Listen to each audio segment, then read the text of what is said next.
আমাদের সামনে চ্যালেঞ্জেসগুলো এত বেশি এবং এত ভয়াবহ।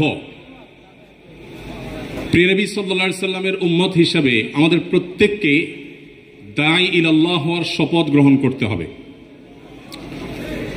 আমরা সবাই দাওয়াতের কাজ করার জন্য প্রস্তুত আছি তো ইনশাআল্লাহ? দায়ী হওয়ার জন্য আলেম হওয়া সবসময় জরুরি না। নবী করিম সাল্লাল্লাহু আলাইহি সাল্লাম বলেছেন, আলা লিউবাল্লিগ মিনকুমুশ শাহিদু আল গায়বা, তোমাদের মধ্যে যারা উপস্থিত আছো তারা অনুপস্থিত যারা আছে তাদের কাছে পৌঁছে দাও। বাল্লিগু আন্নি ওয়ালাউ আয়াহ, একটি আয়াতের ইলম যদি কারোর কাছে থাকে তাহলে তিনি সেটা অন্যদের কাছে পৌঁছে দিবেন। আজ বাংলাদেশে দাওয়াতের যে প্রয়োজনীয়তা আছে, দাওয়াতের ময়দানে যে ভয়াবহ দুর্ভিক্ষ চলছে, এই খরা এবং দুর্ভিক্ষ কাটাবার জন্য আমাদের সবাইকে দাওয়াতের কাজের জন্য উপযোগী করে গড়ে তুলে দাওয়াতের ময়দানে আমাদের সবাইকে নামতে হবে ইনশাআল্লাহ।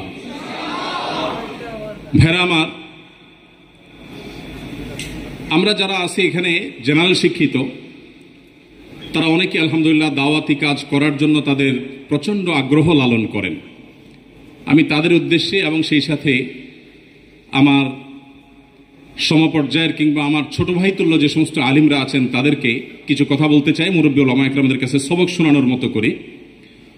প্রথমত, আমরা যারা আল্লাহর পথে মানুষকে আহ্বান করতে চাই, এই যুগের সবচেয়ে বড় চ্যালেঞ্জগুলোর মধ্যে থেকে একটা হলো ইখলাসের অভাব এবং ঘাটতি। বিশেষ করে মিডিয়ার এই সময়ে ইখলাস ধরে রাখার মতো কঠিন আরেকটা কাজ নেই। এই জন্য আমরা যারা আল্লাহর পথে মানুষকে আহ্বান করতে চাই, সবচাইতে সহজ এবং সবচাইতে আমাদের হাতের কাছে নাগালে থাকা যে প্ল্যাটফর্ম, সেটা হলো সোশ্যাল মিডিয়াগুলো। এই সোশ্যাল মিডিয়াগুলোর মাধ্যমে আমরা অনেকে দাওয়াতি কাজ করে থাকি আলহামদুলিল্লাহ। কিন্তু এই সোশ্যাল মিডিয়ার দাওয়াতি কাজের সবচাইতে বড় যে ভয়াবহ দিক, সেটা হলো এখানে ইখলাস এনশিওর করা অত্যন্ত কঠিন একটা ব্যাপার হয়ে যায়।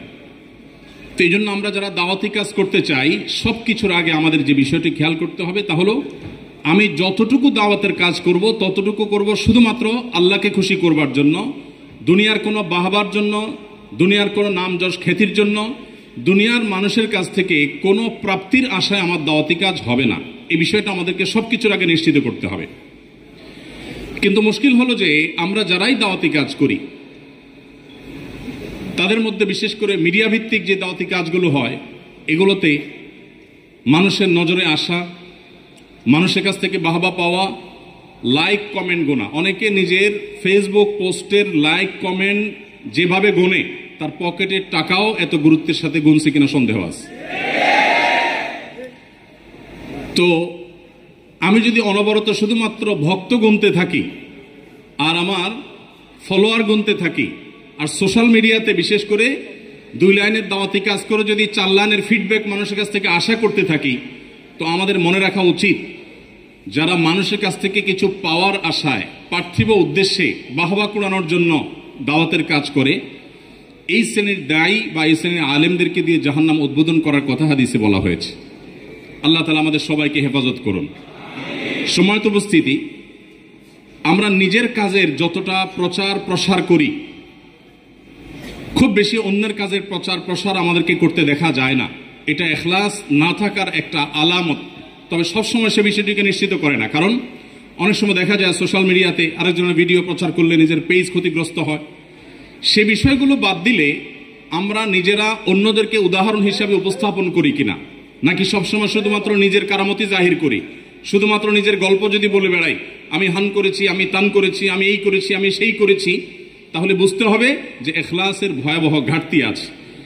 আজকাল বিশেষ করে আমাদের তরুণ আলেম যারা আছেন, সে সমস্ত তরুণ আলেমরা নিজেকে জাহির করবার এক প্রাণান্তকর চেষ্টা তাদের মধ্যে দেখা যায়।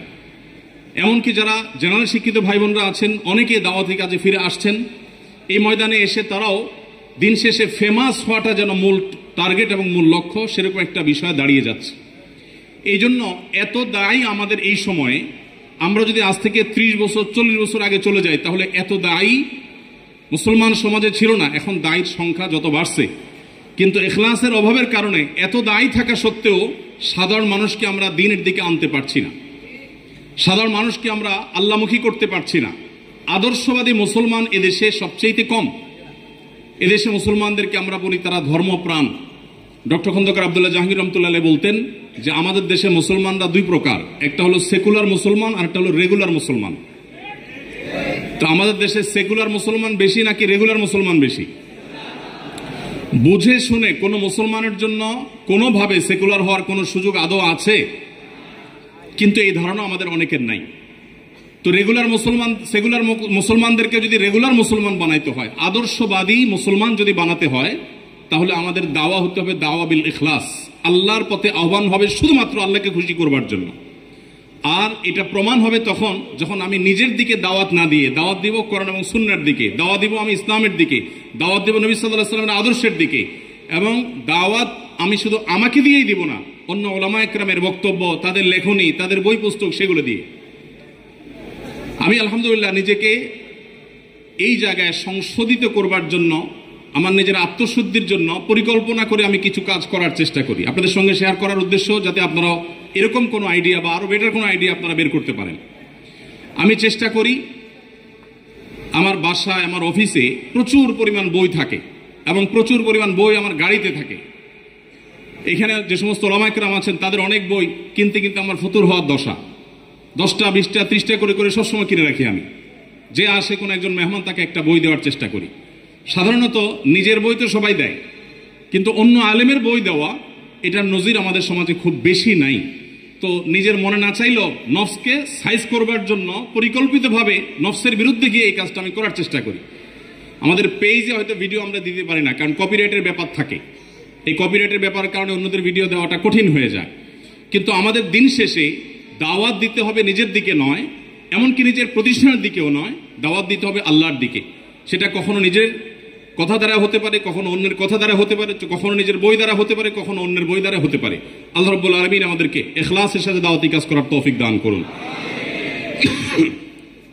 একজন দায়ী তার কিছু কাজ যেরকম প্রকাশ হবে হতে পারে, আমাদের কিছু কিছু দাওয়াতের কাজ গোপন থাকা দরকার। আমাদের সব দাওয়াতি কাজকে ঢোল পিটিয়ে আমরা প্রকাশ করা উচিত না। কিছু কিছু দাওয়াত থাকা উচিত, কিছু কিছু কাজ থাকা উচিত যেগুলা বাইনি ওয়াবাইন আল্লাহ থাকবে। উলামায়ে কেরাম যারা আছেন, কিছু কিছু দাওয়াতি কাজ থাকা দরকার যেগুলো কোনো বিনিময় নিয়ে হবে না, যেগুলো শুধুমাত্র আল্লাহর কাছ থেকে বিনিময় আশা করব। আমরা যারা জানা শিক্ষিত ভাইরা আছি, আমরা আমাদের দাওয়াতি ক্ষেত্রে এরকম করতে পারি, তাহলে এগুলো আমাদের ইখলাসকে এনশিওর করবে ইনশাআল্লাহ তাআলা। তো দাওয়াতের কাজের ক্ষেত্রে ইখলাসের যে ভয়াবহতা এবং দুর্ভিক্ষ, এটা কাটাবার জন্য অত্যন্ত কার্যকর একটা উপায় হলো মুখলিস উলামায়ে কেরামের সোহবত নেওয়া, যেটা সমাজ থেকে আজ প্রায় বিলুপ্তির দিকে। আমরা সোহবত বা সান্নিধ্য নেওয়ার গুরুত্ব একেবারেই ভুলে গেছি। যত বেশি মুখলিস, নিষ্ঠাবান, নিজেকে সবসময় লুকাবার চেষ্টা করেন, আত্মপূজারী বা আত্মপ্রচারকারী না, এরকম উলামায়ে কেরাম অনেক আছেন এখনো সমাজে, পরিমাণে কম থাকলেও আছেন। সেই সমস্ত উলামায়ে কেরামের সান্নিধ্যে নিজেকে যত বেশি রাখতে পারবেন, তত বেশি আপনার ভিতরে দেখবেন ইখলাস আনা সহজ হবে। আল্লাহ তাআলা আমাদের সবাইকে মুখলিসিনদের কাতারে শামিল হওয়ার তৌফিক দান করুন। তাহলে ভাই, আমাদের দাওয়াতি কাজ হবে আল্লাহর জন্য, আল্লাহকে খুশি করবার জন্য, বাহবা কুড়াবার জন্য, মানুষের কাছে ফেমাস হওয়ার জন্য বা পার্থিব আশায় যেন না হয়। আল্লাহ আমাদের সবাইকে সে তৌফিক দান করুন।